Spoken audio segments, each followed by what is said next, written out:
রামধুনি থেকে Kasba law college, zero tolerance, zero tolerance.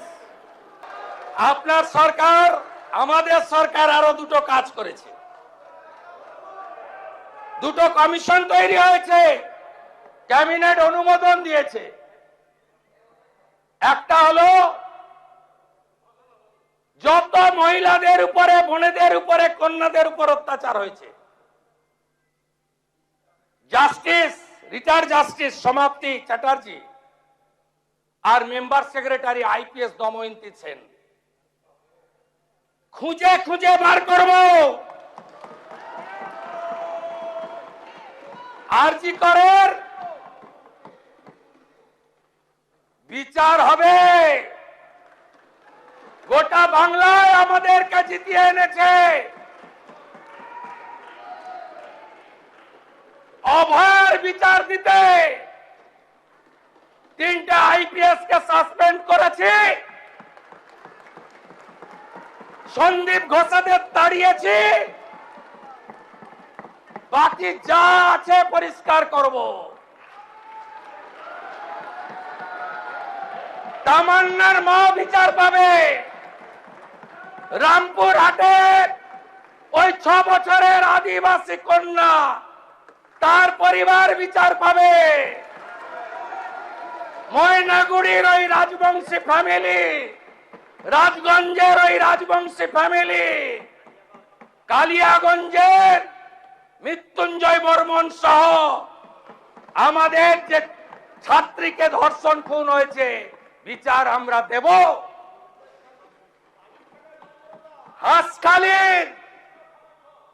হাঁসখালির Namasudra পরিবার,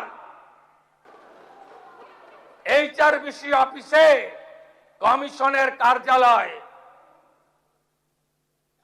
তার টার্মস অ্যান্ড রেফারেন্স তৈরি হয়ে গেছে। একটাও করতে দেব না। প্রতি মহকুমায় মহিলা থানা, প্রতি থানায় হেল্প ডেস্ক,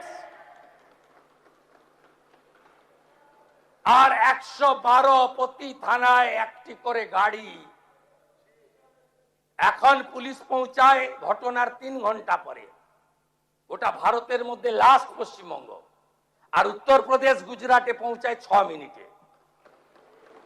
দেখতে থাকুন, দেখতে থাকুন, দেখতে থাকুন কি করছি আমরা।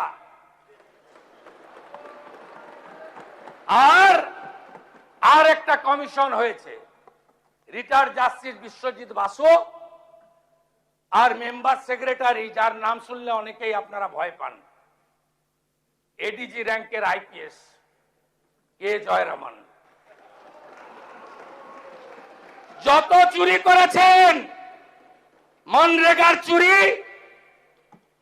আবাসের চুরি, জল জীবন মিশনের চুরি, লক্ষ্মীর ভান্ডারে চুরি, যত চুরি করেছেন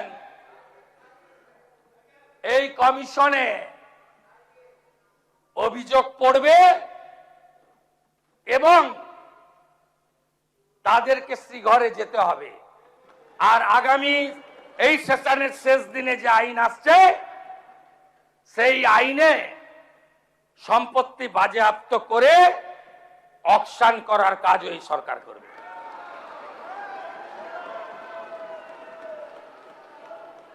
আপনাকে বলছি যে 4,38,000 কোটি টাকার বাজেট, কেউ কেউ জ্ঞান দিচ্ছিলেন, বিরোধিতা করার তো কিছু নেই, সুযোগ নেই আপনাদের।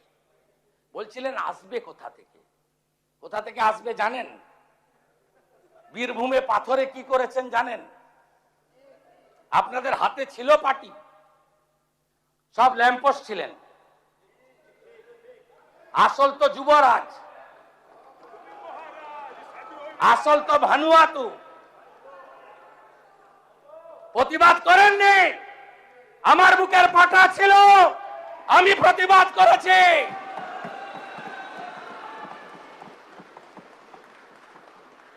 সব মেনে নিয়েছিলেন।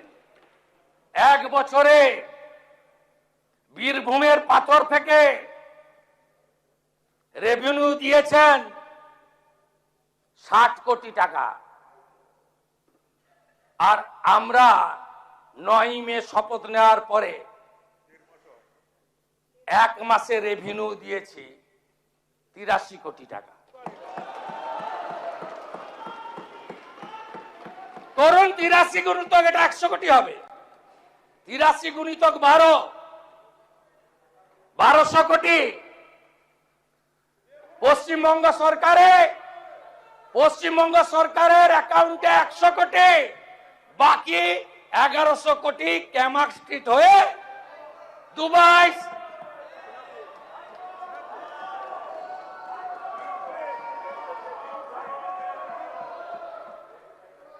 ये तो पहले झांकी है, अभी बहुत कुछ बाकी है। অন রেকর্ড যা যা ভুল করে গেছেন, প্রাক্তন পিএইচই মন্ত্রী আছেন,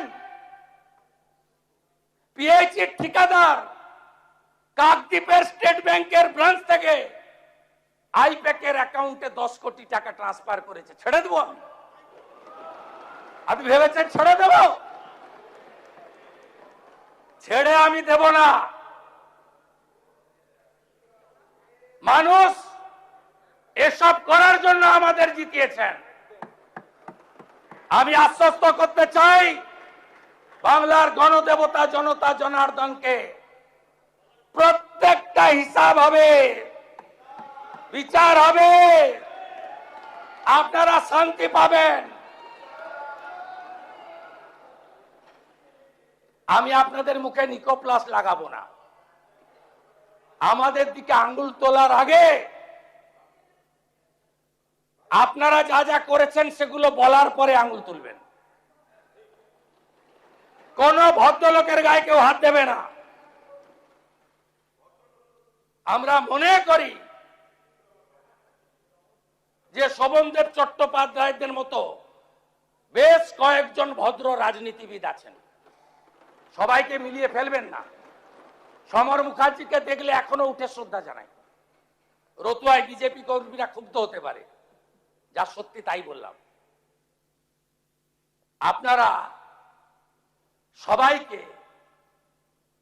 এক জায়গায় ফেলবেন না। জাহাঙ্গীরদের কেউ বাঁচাতে পারবে না, শওকত মোল্লাকে কেউ বাঁচাতে পারবে না, শাহজাহানকে কেউ বাঁচাতে পারবে না, দিলীপ মন্ডলদের কেউ বাঁচাতে পারবে না। রাজু নস্কর থেকে বাপু সোনার মতো গুন্ডাদের কেউ বাঁচাতে পারবে না। নিশ্চিন্ত থাকুন, নিশ্চিন্ত থাকুন। আরো কড়া আইন আনা হবে, আরো কঠিন ব্যবস্থা হবে। গেল রাত তুলেছেন, হিন্দুত্বের কথা বলেছেন। আমি মন্ত্রগুপ্তির শপথ নিয়েছি। মুখ্যমন্ত্রী হওয়ার পরে এমন কোন শব্দ বাক্য আমার মুখ থেকে পাবেন না যাতে কোনো বিশেষ ধর্ম সম্প্রদায় আঘাত পেয়েছেন বলতে পারবেন। আমি আপনাদের বলছি,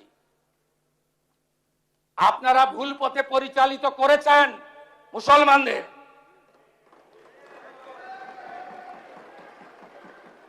কেন খাজেরি মাদ্রাসায় পাঠাবেন? কেন স্কুল কলেজে পাঠাবেন না? কেন ডাক্তার ইঞ্জিনিয়ার করবেন না? এই প্রশ্নের উত্তর আপনাদের দিতে হবে।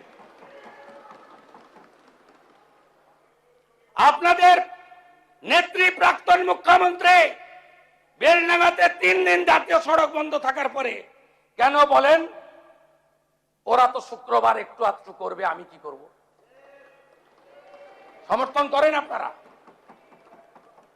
এনআইএ যাওয়ার পরে প্রাক্তন মুখ্যমন্ত্রী আপনাদের খোঁজ নেয়?